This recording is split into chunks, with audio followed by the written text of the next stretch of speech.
नमस्कार। आज हम एक बहुत ही क्या कहते हैं प्रभावशाली किताब पर बात करने वाले हैं। नेपोलियन हिल की classic think and grow rich, Hindi में कहें तो सोचो और अमीर बनो। हमारे पास ना इसकी एक बड़ी अच्छी समीक्षा है और हम उसी के जरिए ये समझने की कोशिश करेंगे कि भाई 1937 में आई ये किताब आज भी इतनी चर्चा में क्यों है ना? हाँ बिल्कुल। और समीक्षा साफ कहती है कि ये किताब सिर्फ पैसा कमाने के नुस्खों वाली किताब नहीं है। अच्छा, तो फिर क्या है? ये असल में इस बारे में है कि आप अपनी सोच को कैसे बदल सकते हैं।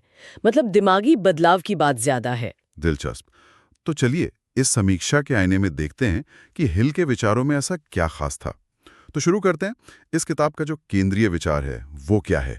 क्या ये सच में सिर्फ अमीर बनने के बारे में है जैसा नाम से लगता है? देखिए, समीक्षा इस बात पर बहुत जोर देती है कि किताब का जो मूल मंत्र है वो है हमारी सोच हकीकत बनाती है। सोच हकीकत बनाती है। हाँ, और ये सिर्फ पैसे या दौलत तक की बात नहीं है। ये जिंदगी में कोई भी बड़ा लक्ष्य, कोई भी मकसद हासिल करने का एक तरह से नक्शा है। ओके। और इसके लिए दो चीजें समीक्षा के मुताबिक सबसे जरूरी बताई गई हैं। एक तो है जबरदस्त एकदम जलती हुई इच्छा, जिसे वो डिजायर कहते हैं। प्रबल इच्छा। हाँ, प्रबल इच्छा। और दूसरी चीज है उस इच्छा को हकीकत बनाने के लिए एक ठोस, बिल्कुल सोची समझी योजना, जिसे ऑर्गेनाइज्ड प्लानिंग कहा गया है। तो समीक्षा ऐसे पैसे से कहीं ज्यादा एक पूरी कामयाब जिंदगी के फलसफे की तरह देखती है। ये तो काफी गहरा है। मतलब शुरुआत सोच और इच्छा से। समीक्षा में हिल के बताए 13 सिद्धांतों का भी जिक्र है ना? हाँ बिल्कुल, 13 सिद्धांत। इनमें से कुछ खास कौन से हैं जिन पर समीक्षा ज्यादा ध्यान देती है? जैसे वो इच्छा, विश्वास, स्पेशलाइज्ड नॉलेज यानी विशेष ज्ञान और दृढ़ता, ये सब।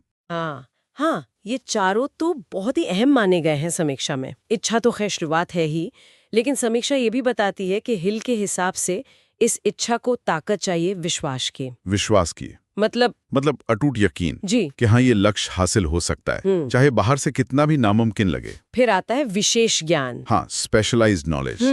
समीक्षा कहती है कि हिल आम जानकारी, जनरल नॉलेज से ज्यादा किसी एक फील्ड की गहरी समझ, एक्सपर्टीज को ज्यादा महत्व देते थे। सही बात है, आजकल भी यही चलता है। बिल्कुल। और शायद सबसे जरूरी और आज भी उतना ही सच वो है दृढ़ता। मतलब परसिस्टेंस, हार न मानना। समीक्षा शायद वो एडिसन वाला उदाहरण देती है ना, कि कैसे हजारों बार फेल होने के बाद भी वो लगे रहे। तो हिल के लिए दृढ़ता सिर्फ टिके रहना नहीं है, बल्कि हर नाकामी से सीखकर अपना तरीका बेहतर करना है। और वो मास्टरमाइंड समूह वाला आइडिया कमाल है। 1937 में ये सोचना आज भी कितना जरूरी लगता है। इस पर समीक्षा क्या कहती है? हाँ, समीक्षा मास्टरमाइंड समूह को भी एक बहुत बड़ा, एक तरह से क्रांतिकारी विचार मानती है। क्या है ये मास्टरमाइंड समूह? मतलब अपने जैसे मकसद और सोच वाले लोगों का एक ग्रुप बनाना। अच्छा। जो एक दूसरे की मदद करें, अपना ज्ञान, अपना तजुर्बा शेयर करें। अच्छा, एक तरह का सपोर्ट सिस्टम या थिंक टैंक। हाँ बिल्कुल वैसा ही।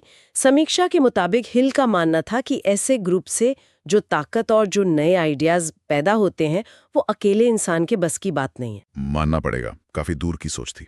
तो जाहिर है समीक्षा किताब की तारीफ भी करती होगी कि अच्छी बातें सामने आती हैं। वो एक मशहूर लाइन भी तो है इनकी, मन जो सोच सकता है और जिस पर यकीन कर सकता है उसे हासिल भी कर सकता है। हाँ बिल्कुल।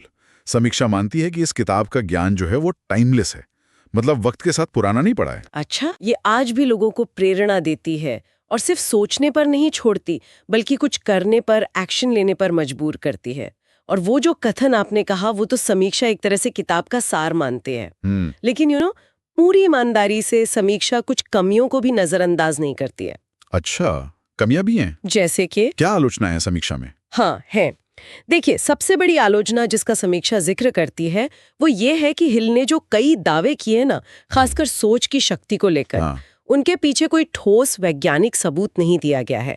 मतलब बातें सुनने में बहुत अच्छी लगती हैं, प्रेरणा देती हैं, लेकिन साइंटिफिक प्रूफ वो मिसिंग है, ऐसा समीक्षा का कहना है। ओके, ये तो एक जरूरी पॉइंट है आजकल के हिसाब से। हाँ, और कुछ?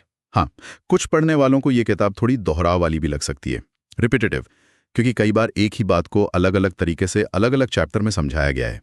हो सकता है। और जाहिर सी बात है, किताब 1937 की है, तो भाषा, मिसालें वो थोड़ी पुरानी लग सकती हैं आज के जमाने में।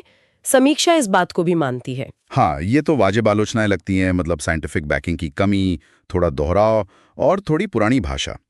तो इन सब बातों को ध्यान में रखते हुए समीक्षा के हिसाब से ये किताब आज किसके लिए सबसे ज्यादा काम की हो सकती है? समीक्षा का सुझाव है कि ये किताब खास तौर पे उन नौजवानों के लिए बहुत अच्छी साबित हो सकती है जो अपना कोई काम शुरू कर रहे हैं, मतलब यंग एंटरप्रेन्योर्स। अच्छा, उद्यमियों के लिए? हाँ, उनके लिए ये बहुत प्रेरणादायक हो सकती है।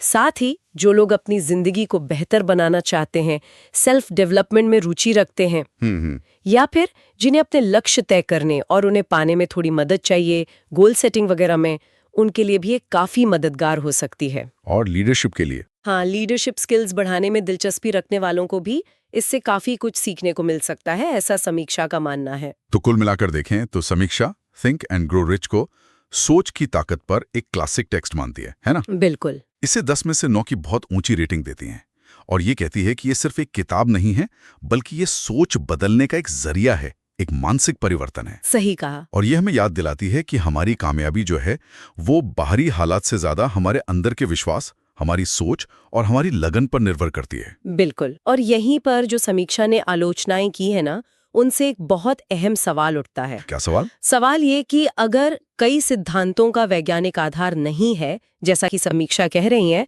तो आज के इस दौर में जहां हम डेटा और सबूतों की बात करते हैं, तो कोई इंसान इन विचारों को, इन सिद्धांतों को अपनी जिंदगी में पूरे भरोसे के साथ कैसे इस्तेमाल करे? क्या ये सिर्फ मोटिवेशन है, प्रेरणा है, या ये वाकई में काम करने वाली तकनीकें हैं? ये सवाल अपने आप में सोचने लायक है ना?